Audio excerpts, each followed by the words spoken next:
بسم الله الرحمن الرحيم والفجر وليال عشر والشفع والوتر والليل إذا يسر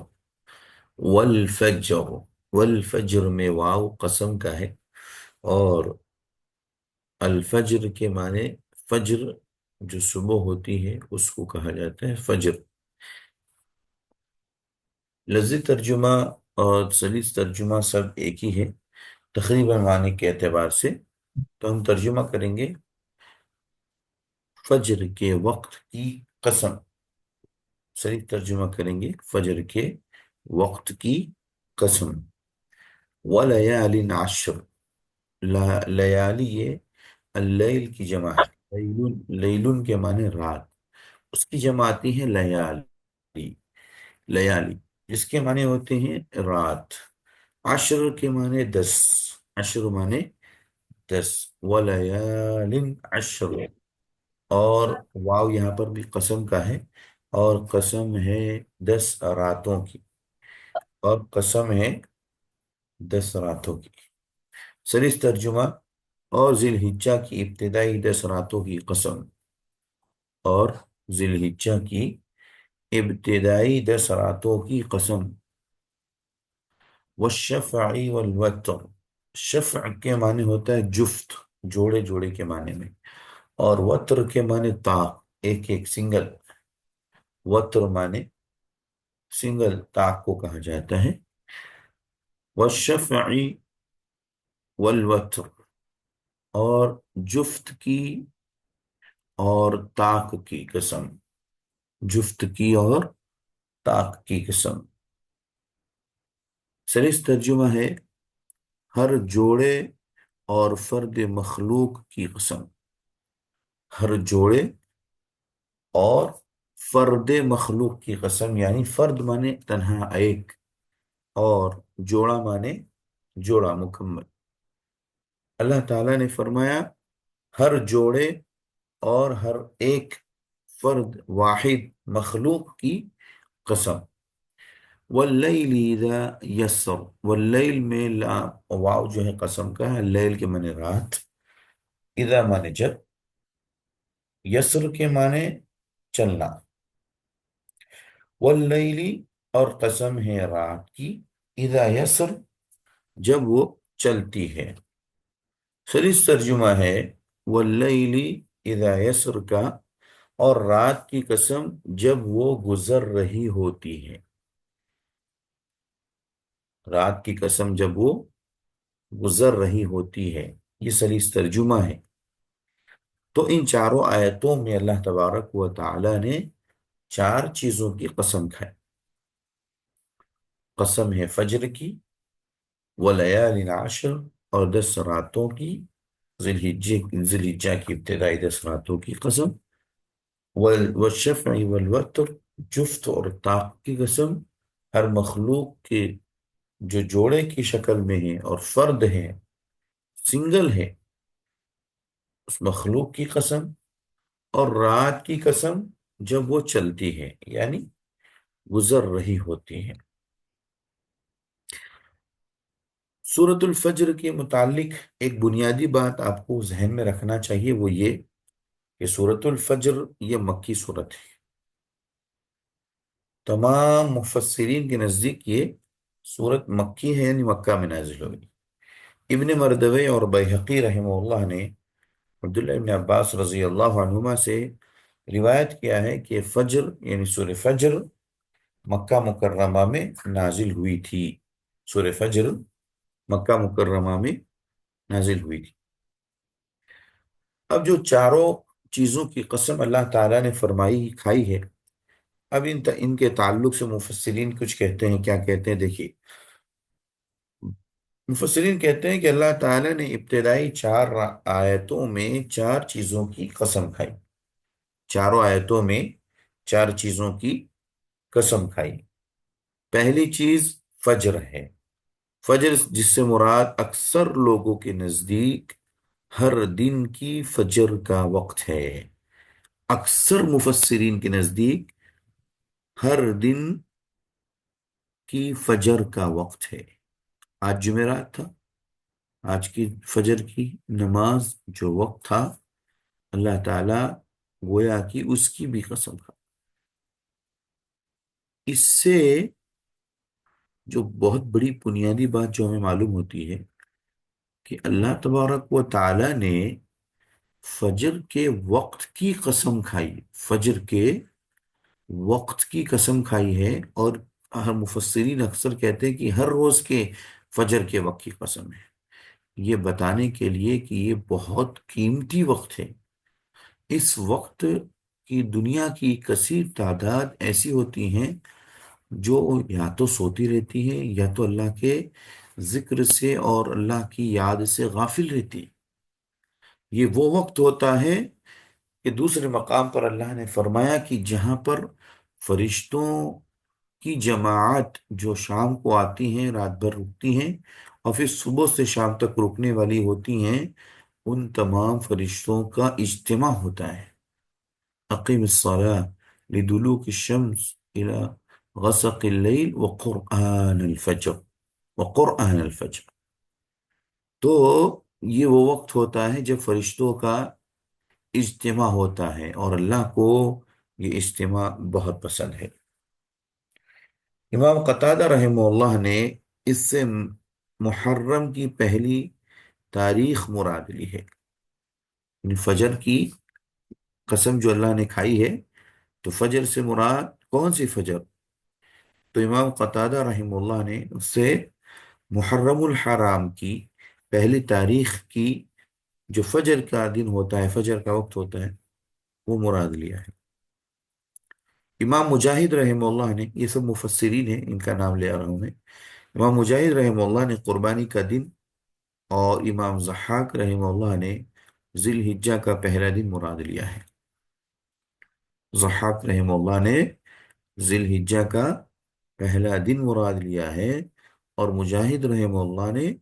قربانی کا دن مراد لیا ہے۔ یہ الگ الگ سورۃ الفجر کی تفسیر علماء کے اقوال کی روشنی میں آپ کے سامنے میں نے رکھی۔ دوسری چیز کی جو قسم کھائی ہے اللہ نے، وہ لیال عشر، 10 راتوں کی قسم۔ 10 راتوں کے تعلق سے مفسرین کہتے ہیں، امام ضحاک رحمہ اللہ نے اس سے رمضان المبارک کے آخری 10 دن مراد لیے ہیں۔ امام ضحاک نے رمضان المبارک کے آخری 10 دن مراد لیے، اور بعض لوگوں نے اس سے محرم الحرام کے ابتدائی 10 دن مراد لیے ہیں۔ بعض لوگوں نے اس سے مراد محرم الحرام کے ابتدائی 10 دن مراد لیے ہیں، لیکن جمہور مفسرین کے نزدیک اس سے ذی الحجہ کے 10 دن ابتدائی مراد ہیں۔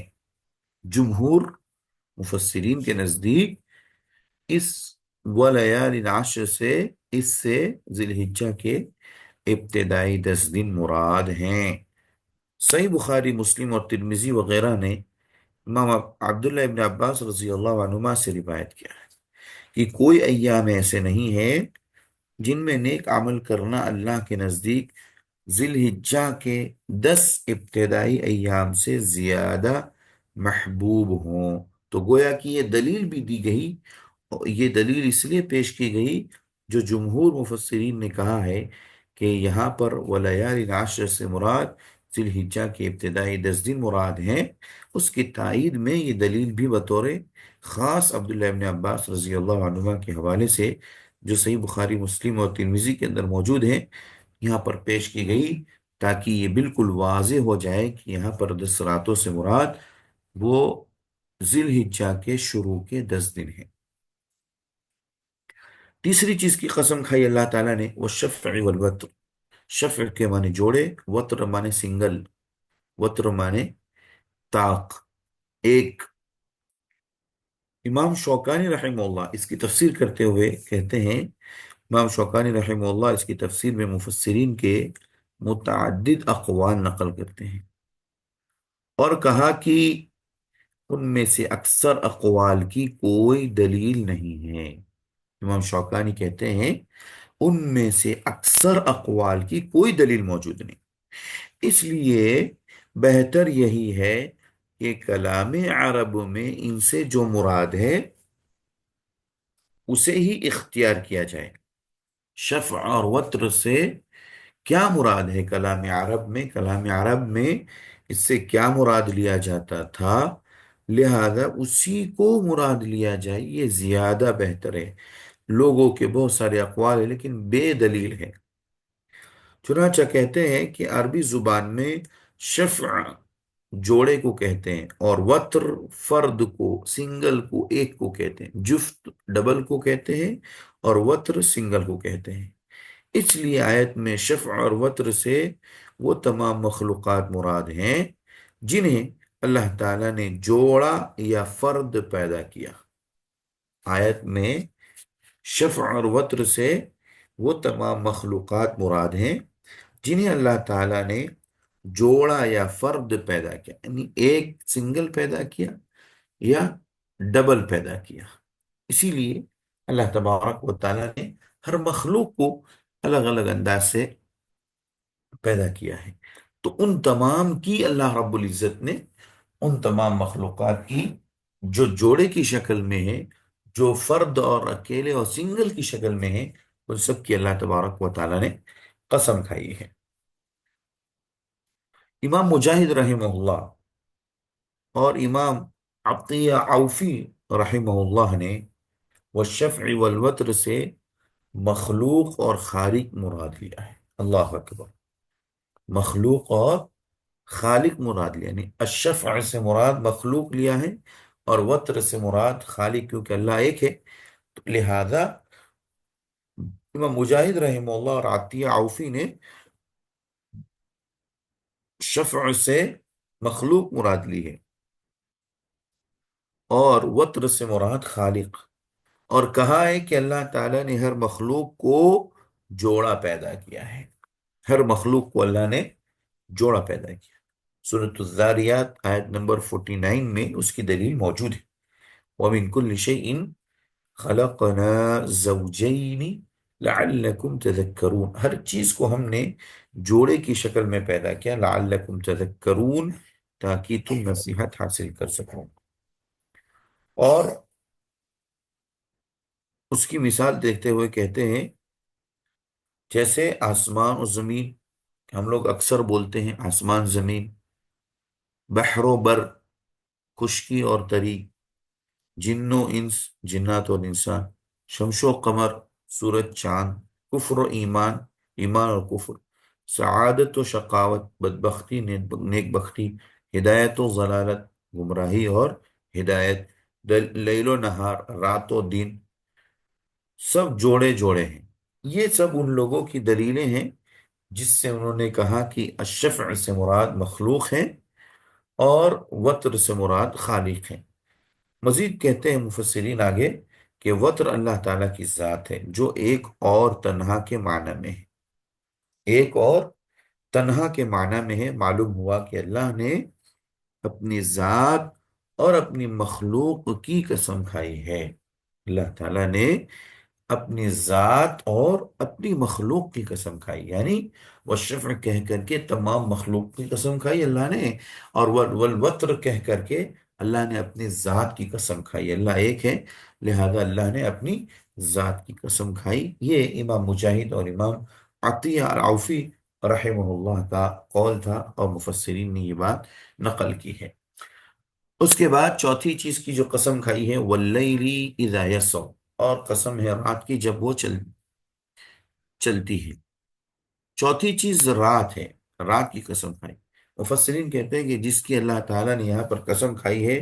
وہ چلتی رہتی ہے، چلتی رہتی ہے، یہاں تک کہ گزر جاتی ہے، یہاں تک کہ گزر جاتی ہے، اور پھر لوٹ کر آتی ہے، اور پھر لوٹ کر بھی آتی ہے۔ رات اور دن یہ گردش اللہ تعالیٰ کے کمال قدرت پر دلالت کرتی ہے۔ رات و دن کی یہ گردش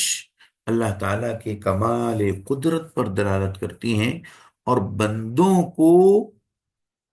ان عظیم نعمتوں کی یاد دلاتی ہے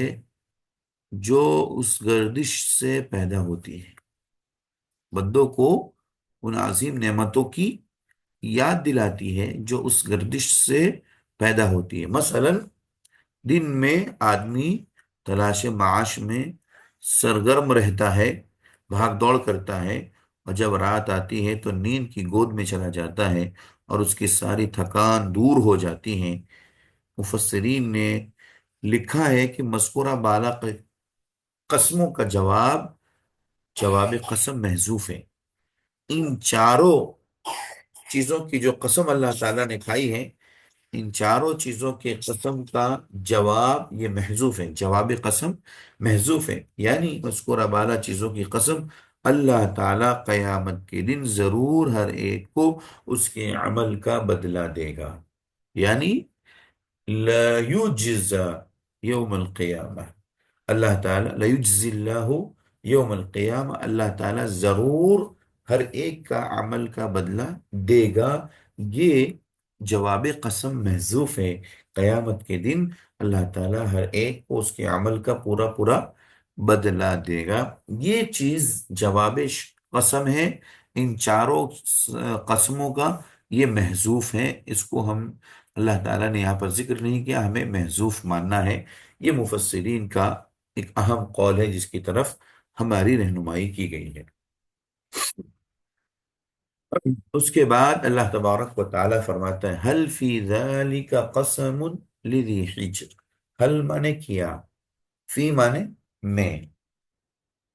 ذالکا مانے وہ ہوتا ہے، یہاں پر اس کے معنی میں ہے، قسم کے معنی قسم، ذی کے معنی والا، لذی لام کے لیے کے معنی میں، ذی معنی والا، حجر کے معنی عقل، حجر معنی عقل جمع احجار آتی ہے۔ حل فی ذالک قسم، کیا اس کے اندر کوئی قسم ہے، لذی حجر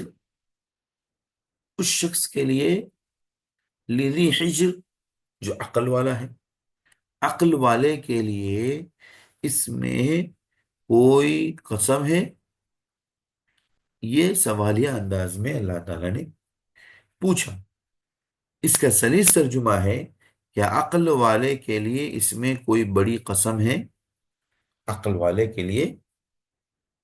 اس میں کوئی بڑی قسم ہے، ایک سوالیہ انداز میں۔ تو اس آیت کریمہ کا کیا مفہوم ہے؟ فرماتے مفسرین، کہتے ہیں اس آیت کریمہ میں اللہ تبارک و تعالیٰ نے مذکورہ بالا قسموں کی عظمت کا احساس دلایا، یعنی چار چیزوں کی جو اللہ نے قسم کھائی ہے، ان قسموں کی عظمت دلائی اللہ تبارک و تعالیٰ، یعنی بہت بڑی چیز کی اللہ تعالیٰ قسم کھا رہا ہے، اتنی عظیم عظیم چیزوں کی جو قسم کھا رہا ہے اللہ تعالیٰ، جب قسم کھا رہا ہے تو یہ بتانے کے لیے کہ تم لوگ اس قسموں کی عظمت کا احساس کرو، ان قسموں کی عظمت کا احساس کرو۔ مزید مفسرین نے کہا کہ جو بھی صاحب عقل آدمی ہوگا وہ جان لے گا کہ یہ عظیم قسم ہے، عقل والا آدمی سمجھ لے گا کہ یہ بہت عظیم قسم ہے، جسے بعد الموت کی یقین دہانی کے لیے یہ قسم کھائی گئی۔ بعد الموت یعنی جواب قسم ہم نے آپ کو بتایا کہ قیامت کے دن ضرور اللہ تبارک و تعالیٰ تمہیں تمہارے پورے اعمال کا یا ہر ایک کو اس کے عمل کا بدلہ دے گا۔ تو یہ چیز جو ہے بعد الموت یعنی مرنے کے بعد دوبارہ زندہ کیا جانا، بعث بعد الموت، مرنے کے بعد دوبارہ زندہ کیے جانے کے یقین دلانے پر اللہ نے قسم کھائی ہے۔ یہ چار چیزوں کی قسم اللہ نے فضول نہیں کھائی، بے مقصد، بے پایا، بلا ضرورت نہیں کھائی ہے، بلکہ اللہ کا مقصد کیا ہے؟ ان قسموں کے ذریعے سے اللہ تبارک و تعالی قیامت کے دن پر جو ہمارا ایمان ہونا چاہیے، یا مرنے کے بعد دوبارہ زندہ ہونا، جو ایک عقیدہ ہے ہماری شریعت کا، ہمارا عقیدہ ہے جس کا نام بعث بعد الموت، مرنے کے بعد دوبارہ زندہ ہونا ہے، اللہ کے سامنے حساب و کتاب کے لیے کھڑے ہونا ہے، اس عقیدے کی طرف اللہ تبارک و تعالی نے ان چاروں قسموں کے ذریعے سے ہماری یقین دہانی کرائی ہے اور اس پر ایمان دلا۔ اس کی آمد میں شبہے کی کوئی گنجائش نہیں۔ وہ قیامت کا دن جو آئے گا اور اس کے موت کے بعد جو یقین کا دن آنے والا ہے، اس میں کوئی گنجائش نہیں ہوگی، اس میں کوئی گنجائش نہیں ہوگی۔ اللہ تبارک و تعالی سب کے ساتھ وہاں پر حساب و کتاب کا معاملہ کرے گا، اور ہر ایک کو اللہ تبارک و تعالی کے سامنے کھڑے ہو کر فردن فردن، اکیلے اکیلے سب کو اپنا اپنا جواب دینا ہے۔ اور اس جواب میں جو کچھ بھی ہوگا، اگر ہم نے زندگی میں نیکیاں کی ہوں گی تو اللہ تبارک و تعالیٰ کے ہاں ہم آسانی کے ساتھ جواب دے دیں گے، لیکن اگر ہماری نیکیاں کم ہیں اور آخرت کی تیاری بھی دنیا میں کم ہے، اور ہمیں یہ جب بتا دیا گیا کہ اللہ تعالیٰ اتنی بڑی بڑی چیزوں کی قسم کھا رہا ہے، اور یہ بتانے کے لیے کہ تمہیں دوبارہ زندہ کیا جائے گا، اس کے لیے تیاری کر لو، اپنی آخرت کو بنا لو، اپنی آخرت کو سنوار لو، اور اپنی زندگی میں گناہوں سے تائب ہو جاؤ، توبہ کر لو۔ ان تمام چیزوں کی وضاحت کر دینے کے بعد اگر کوئی اس کے باوجود اس آخرت سے غافل ہے اور قیامت کے دن سے بالکل غفلت میں ہے، اور دنیا کی خوبصورتی کے اندر بہت زیادہ ملوث ہے، اور نتیجہ یہ ہے کہ اسے اللہ تبارک و تعالیٰ کی عبادت کی نہیں سوچتی، اسے اللہ تبارک و تعالیٰ کے اوپر ایمان اور اس کے عقیدے اور اس کے دین کا ہمارے اوپر کیا فریضہ ہے، اس کی نہیں سمجھ ہے، اس کی نہیں سوچتی، اس کی فکر نہیں ہوتی۔ اسے یہاں تک کہ وہ دنیا میں اتنا منہمک ہو گیا ہے، اتنا بزی ہو گیا ہے کہ وہ اللہ رسول کی بات تو چھوڑیے، خود انسان اپنے بارے میں بھی فکر نہیں کرتا کہ میں کہاں ہوں، کس جگہ ہوں، میرے بال بچے کہاں ہیں، میری زندگی سے جڑے ہوئے بہت سارے حقوق ہیں، وہ کہاں ہیں۔ دنیا کے اندر اتنا وہ انسان مشغول ہو جاتا ہے، اور یہ ساری چیزیں اللہ رب العزت کے اس فرمان کی عکاسی ہے، وَمَن يَعْشُ عَن ذِكْرِ الرَّحْمَنِ نُقَيِّضْ لَهُ شَيْطَانًا فَهُوَ قَرِينٌ۔ اللہ نے فرمایا وَمَن يَعْشُ عَن ذِكْرِ الرَّحْمَنِ، جو بھی رحمان کے ذکر سے بھاگے گا، جی چرائے گا اور دور ہٹے گا، وَمَن يَعْشُ عَن ذِكْرِ الرَّحْمَنِ نُقَيِّضْ لَهُ شَيْطَانًا فَهُوَ لَهُ قَرِينٌ۔ اللہ کہتا ہے کہ ہم اس کے اوپر شیطان کو مسلط کر دیتے ہیں، اور شیطان کو اس کا قرین اور دوست بنا دیتے ہیں۔ جو شیطان ان کی دوستی کر لیتا ہے، اور پھر ان کو ہر گمراہی کے راستے پر کھڑا کر دیتا ہے۔ آپ دیکھتے ہوں گے بعض لوگوں کو، ایسے لوگوں کو جو اچھے بھلے تھے بیچارے، اچھی زندگی گزار رہے تھے، مگر دنیا کے انہماک نے انہیں اتنا دور کر دیا دین سے کہ بعض دفعہ احساس ہوتا ہے کہ یہی وہ لوگ ہیں، کیا یہی وہ فرد ہیں جو کل تک ہماری مسجدوں کے مصلی ہوا کرتے تھے، کل تک ہمارے ساتھ صفوں میں کھڑے ہو کر کے اللہ کی عبادت کرتے تھے، یہ صدقہ خیرات کے کاموں میں ہمیشہ آگے آگے رہتے تھے، آج ان کا یہ حال ہے۔ تو اللہ تبارک و تعالیٰ اسی کی طرف ہماری رہنمائی فرما رہا ہے۔ تو بہرحال یہ آیتیں جو تھی، جس کا خلاصہ میں نے آپ کے سامنے چند الفاظ میں رکھنے کی کوشش کی،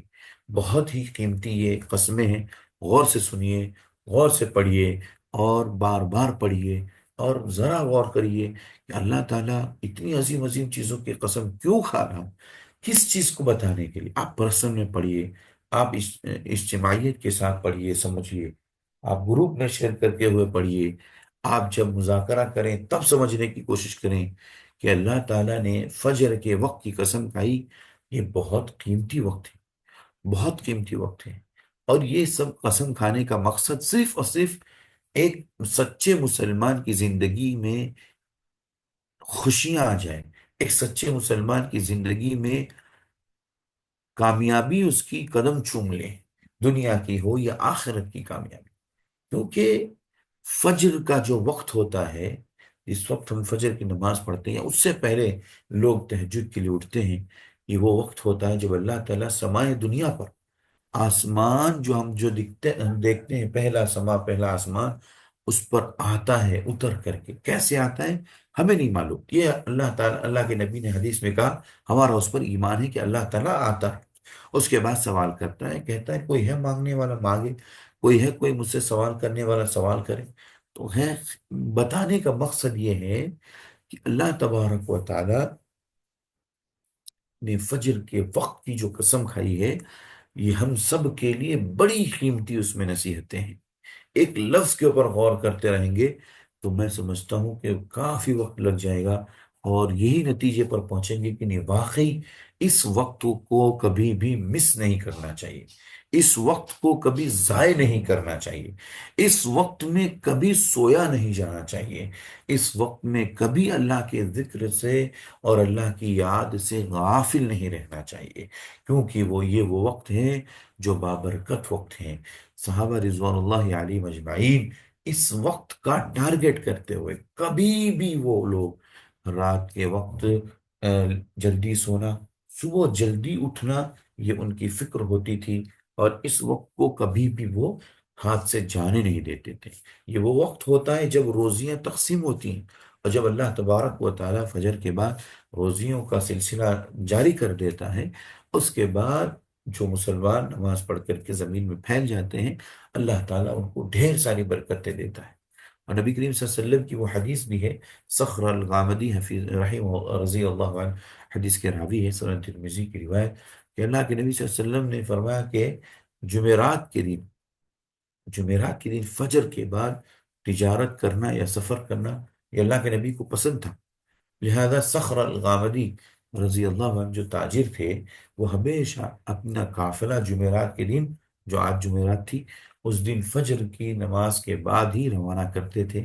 اور اللہ نے ان کو بہت مالدار بنایا، صرف اس وجہ سے کہ یہ بابرکت وقت ہوتا ہے۔ اس سے ہمیں اچھا شگون لینا چاہیے، اچھی فعال لینا چاہیے، اچھا تصور اپنے ذہن و دماغ میں بٹھانا چاہیے۔ اور فجر کا یہ وقت ہوتا ہے جس وقت اللہ کے دو فرشتے آسمان سے اترتے ہیں، اور فجر کے وقت اترتے ہیں، وہ روزانہ اترتے ہیں اور کہتے ہیں اللہم آتی منفقا خلفا، اللہ جس نے تیرے راستے میں دیا اس کو اور عطا فرما، اور جس نے تیرے راستے سے نہیں دیا اور روک لیا اور تیرے راستے میں خرچ نہیں کیا، اللہم آتی ممسکن تلفا، ایسے بندوں کے مال کو اللہ تو برباد کر دے، ہلاک کر دے۔ یہ روزانہ فجر کے وقت دو فرشتے آسمان سے اترتے ہیں، خرچ کرنے والوں کے لیے دعا کرتے ہیں، نہ خرچ کرنے والوں کے لیے بدعا کرتے ہیں۔ اس اعتبار سے بھی فجر کا وقت بہت قیمتی ہے، اور یہی وہ فجر کا وقت ہے جس وقت 10 خوشیاں اللہ رب العزت کی طرف سے ایک مومن کو حاصل ہوتی ہیں۔ ان میں سب سے بڑی خوشی یہ ہوتی ہے کہ اگر کسی نے فجر کے پہلے کی 2 سنت پڑھ لی تو خیر منہا، اور دنیا و ما فیہا سے بہتر، دنیا اور دنیا کے اندر جتنی چیزیں ہیں، فجر سے پہلے کی 2 سنتیں ان تمام سے افضل اور بہتر ہیں۔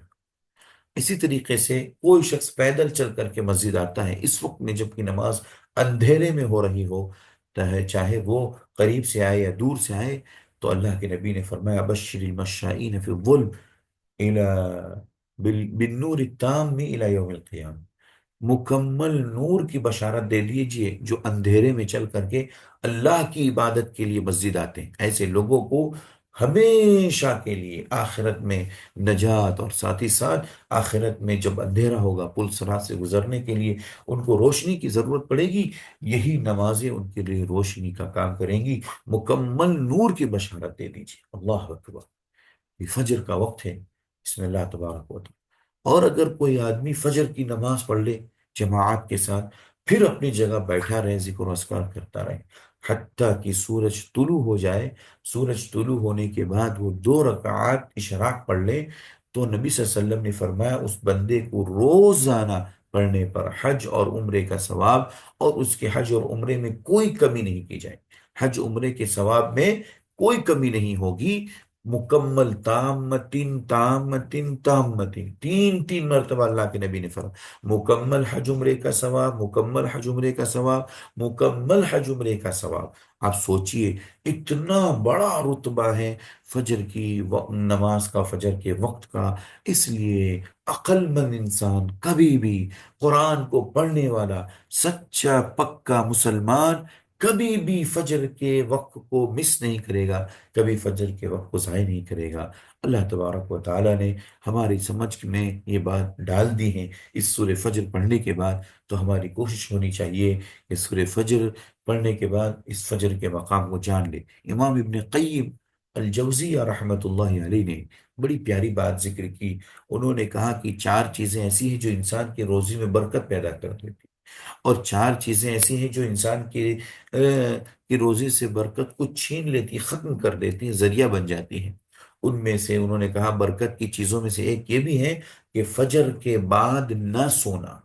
فجر کے بعد نہ سونا یہ انسان کی برکت، انسان کی روزی میں برکت کا ذریعہ ہے۔ اور فجر کے بعد سو جانا ان کے لیے نقصان ہے، وہ یہ کہ ان کی روزی میں تنگی واقع ہو جائے۔ آج کتنے مسلمان ہیں جو اس وقت کو اپنے ہاتھ سے ضائع کر دیتے ہیں اور سوچتے ہیں اٹھیں گے 10 بجے 12 بجے 1 بجے تب جا کر کے ہم اپنا کاروبار لگائیں۔ فجر کے بعد کاروبار لگائیے، فجر کے بعد کام کیجئے، خالص مال اللہ برکت والا عطا فرمائے گا۔ اسی لیے ہمارے صحابہ کبھی بھی فجر کے وقت کو مس نہیں کرتے تھے، اور اس کے بعد اشراق کے بعد اپنے اپنے کاموں میں لگ جایا کرتے تھے۔ آج کے درس کے لیے اتنا ہی کافی ہے۔ اللہ سے دعا ہے اللہ ہم سب کو عمل کی توفیق عطا فرمائے۔ وصلی اللہ علی نبینا محمد وعلی آلہ وصحبہ وسلم، والسلام علیکم ورحمۃ اللہ وبرکاتہ۔